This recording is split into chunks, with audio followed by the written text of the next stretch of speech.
Welcome to 4 Quarter Lives, a podcast exploring the profound impact of longer, healthier, and more engaged lives, not only for ourselves and our couples, but also for companies and countries. I'm Avivah Wittenberg-Cox, and on this week's 4 Quarter Lives, I talk with Bruno Palier, the research director at France's elite Sciences Politiques University. The common government response to aging societies around the world is to have people work longer, but people aren't always in agreement, nor are companies always willing to keep them. The French protests at raising the retirement age have been well covered by the international press, but not always very well understood. Bruno Palier works on the comparative political economy and welfare state reforms.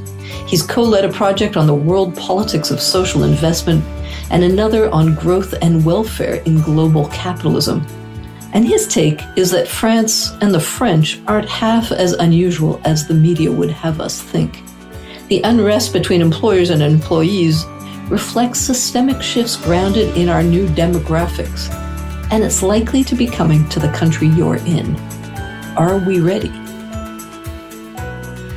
Bruno Palier, welcome to 4 Quarter Lives. Delighted to have you. Thank you very much. So in this podcast today, we want to get closer to an understanding, if we can, of France. France has been so much in the news. Everyone, especially the Anglo-Saxons, seems to laugh rather condescendingly at the French rebelling in the streets about raising a retirement age that many find extraordinarily low, 62. But you argue that we're actually comparing apples and oranges and that the French retirement age really isn't all that different from the Germans or other European economies. Can you help us navigate this? Explain both the disinformation and the media's kind of love of misunderstanding France. So I'm not sure to know why our media loves to misunderstand France, but this is probably a long history. We do that too in France, to try to make fun of the Brits.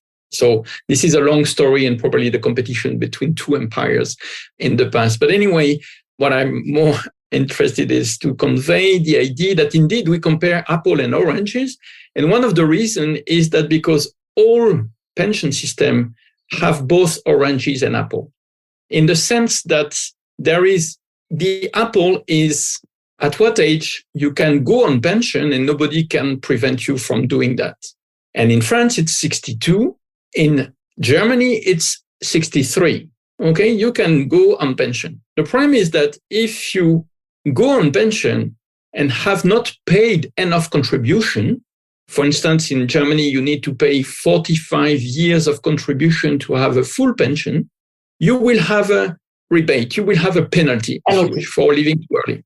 And this 63 in Germany, this is the apple, has to be compared to the French apple, which is 62.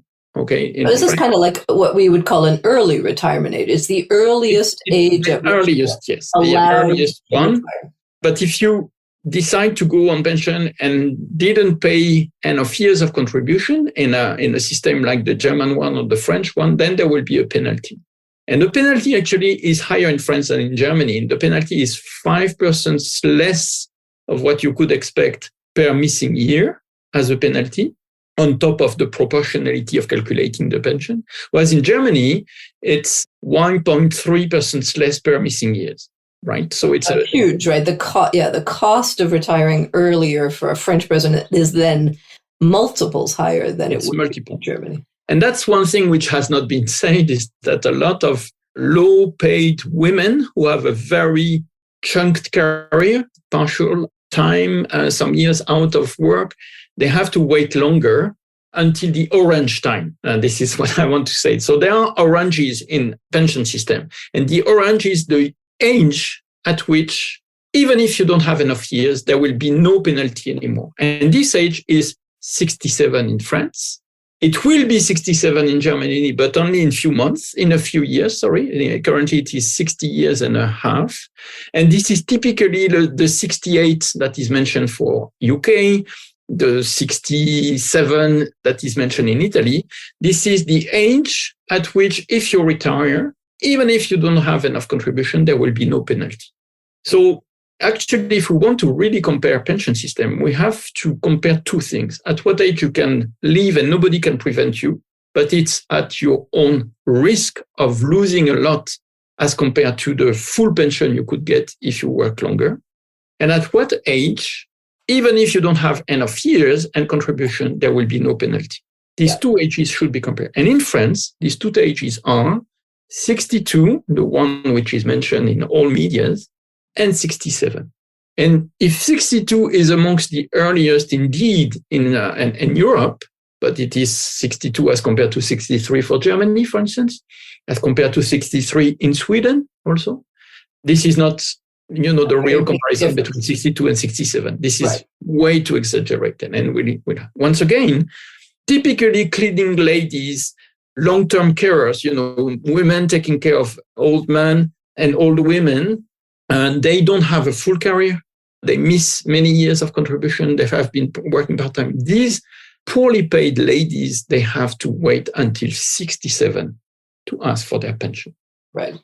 Okay, so let's just be clear. If that was super clear. There are two retirement ages.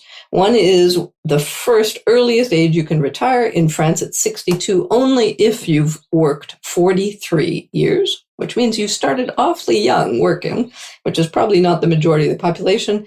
And for people who haven't had all the years, the real official retirement age is therefore 67, which compares. What is 67 means is that even if you don't have enough years, you will not have a sanction.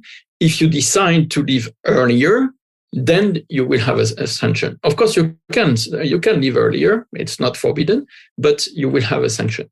So I called you up and asked you to get on this podcast because I had never read or heard this number of 67 in the press up till then. And I was just astonished that there seems to be this complete miscommunication for the international readers. Is it any clearer for the French? Are these two retirement ages and their consequences better communicated to the French than they are to the rest of the world? I think it's an excellent question. I'm not totally sure that the French know about exactly the fact that there are two ages. But what I know is that they are waiting for 62 to be able to leave, right? Because before that, they cannot do, except for some profession. But they also know that if they don't have their years of contribution, there will be sanction. Therefore, a lot of people actually wait for having their 43 years of contribution to go on pension. That's why in reality, the real number, which is interesting, is 63 in reality. In France, on average, people go on pension at the age of 63. That's what should be compared to. And this is amongst the lowest real age of retirement in Europe, but there are countries with even earlier. And this is to be compared with 65 as the average age of retirement in Germany or Sweden. And here you see that the fact that in the media you say, well, Germany is 67 doesn't mean so much. People retire in reality at the age of 65 in Germany as compared to, in reality, 63 in France. What's the main difference between these two numbers, 63 for France, the real age of retirement, and 65 in Germany? To my view, it's much more employers' decision than workers' decision, right?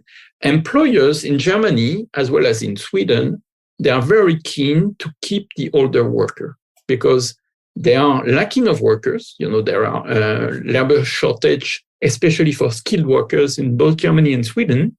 And they really want to keep the ones they have been training, the good workers. And for that, what they do is to really develop strategies to keep older workers in the workplace. What do? They train them after the age of 55, 60, etc. They improve the working condition to make sure that people are not, damaged, used by a worker. And third, they reorganize the end of the career to change the responsibilities, to shift to mentorship, to transmit experience and these kind of things. These are real positive, activating policies. This is what we would call being longevity ready. This is what everybody is now advocating for employers everywhere, that they have to get ready for this older population. And what you're saying is that there's some countries that are already there. Absolutely. Germany and Sweden among them. Yeah, and this explains why they have the highest participation rate of older workers. If you look at the numbers, between 55 and 65 years old workers, you have employment, which means people at work, 77% in Sweden and 70% in Germany. And the number is much lower in France. Indeed, it is only 56%. But if we look from that lens at the things, we see that French employers try to get rid of the older workers as soon as possible, rather than try to keep them on board. So you don't see training policies for older workers. Clearly statistics show that after the age of 45, you will be told by your employer that you're too old to get a training. Can you imagine 45? You don't see really investment in improving working conditions.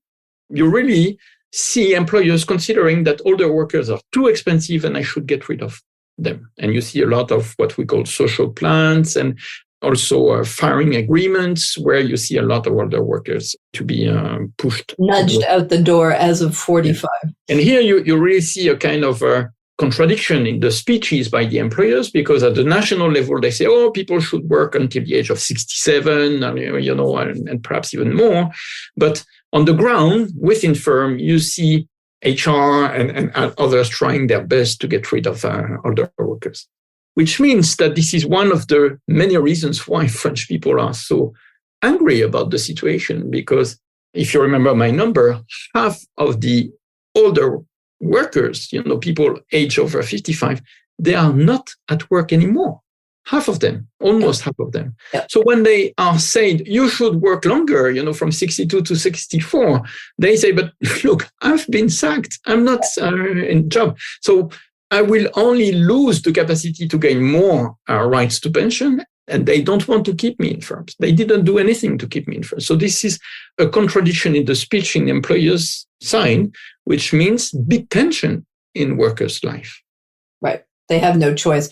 And you say that the root of this difference in policy between German and Swedish employers who've really organized proactively for an aging population, and France that is still nudging anybody out the door, has its roots in sort of labor negotiation traditions between these countries. Can you elaborate on that? The first root is really demographic. France has a fertility rate since the 90s, which is much higher, much higher than the German one and higher than the Swedish one, right?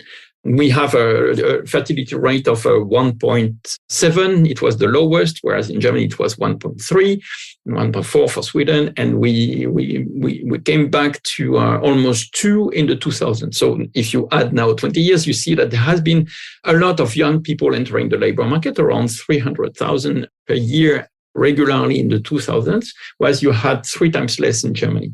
So this creates very different situation in the labor market. So you can get rid of the elderly because you will have newcomers who are less costly, if you wish, in terms of wages. That's the first reason. But the second, indeed, is because it has been very difficult for what we call in Germany social partners, employers and employees, to come to agreement on a common strategy to keep the workers on board.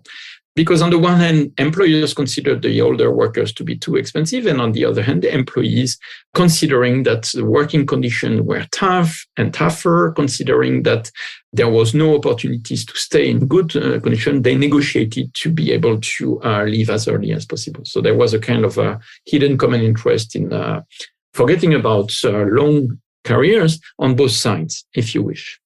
So that's probably what explains why we don't have active aging policies in France. Very interesting. And then between the French and the Germans, you're suggesting that it was actually the government that came in and covered up the gap in France by paying out to settle the issues.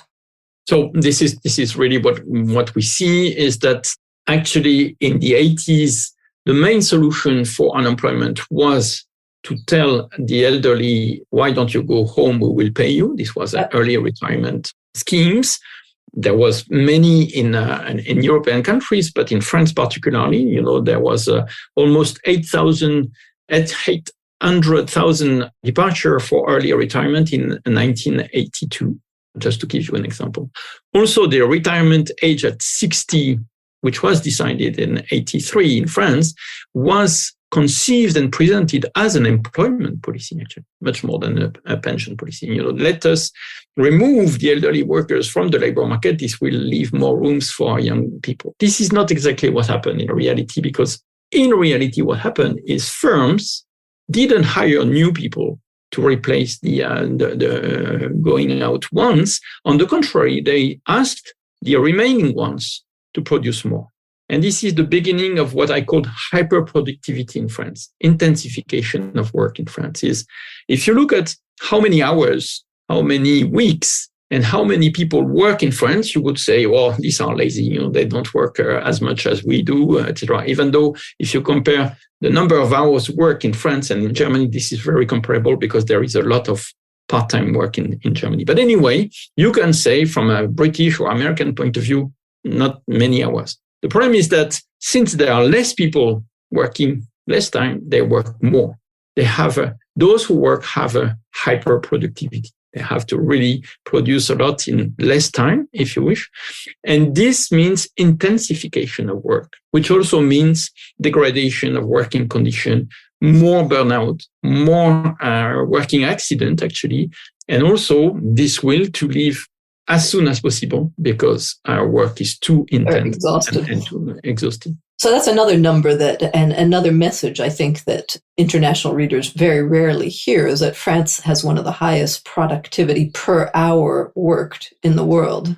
And everybody keeps looking at the French as these, easy, I think everybody's actually really just jealous of the French. You look too good, you eat too well, you love too beautifully, and it makes for a lot of envy, right? That's the problem. Yes, we need to get rest after tough work, right? That's the idea. So tough work, good rest. That's basically the idea. So let's zoom out one more step, because what you're saying is actually post-pandemic, and with these new demographic shapes appearing in all these countries where basically Germany and Sweden were kind of the tip of the iceberg. Now we're all getting older. The population of young people moving into the labor force is drying up. And you're now looking at the US and the UK and their social unrest as the first signs of a new balance of power between employee and employer? So I think that's exactly what is currently happening. How do we understand that the French have mobilized so fiercely against the pension reform, which was basically asking you to work 2 years more? And the French say, no, we don't want to work more under this condition. And should we consider that as the French exception, the lazy ones wanting more holidays or to keep their privileges? Or should we understand that as a protest against tougher working condition, intensification of work under circumstances where the workers can protest against it? And I would favor the second interpretation in the sense that over the last 40 years in all Occidental countries, because of globalization, the competition of cheaper countries, people had to accept tougher working conditions, some precariousness, otherwise they would be sacked, unemployed, or there would be offshoring, etc. So there was a pressure that led most workers in many countries to accept more hours of work, more intense working condition, precarization, less wage increase, all these kind of things. However, demography once again changed the situation. So you really see decreases in unemployment in all Occidental countries. And this may be due to policies, but this is really due to demography. And this is the big trend. And the second one, which is more recent, is COVID. COVID has led people to take a step back and look at their working condition, look at their relationship with employers, and discover that they could be more distanced, literally and also in their political perception. That work could be reorganized, that they could have a say in that. So that this is really what COVID contributed to. And now what you see, and not only in France, is movement by workers calling for being recognized in their demand, participate in the decision, have better working conditions. And I say not only in France, because if you look at Germany, you currently have strikes, strong strikes in the public sector, in the Deutsche Bahn, etc., to call for wage increase because they are not ready to accept the current condition if no wage increase.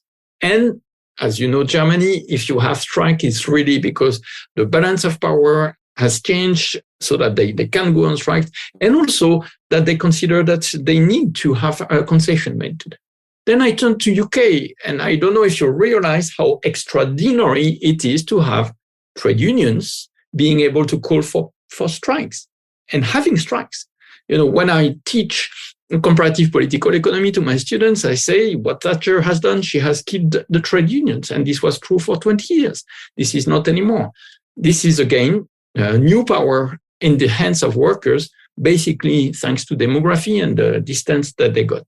Now, if we turn to Canada or the US, we have what is called the quiet quitting.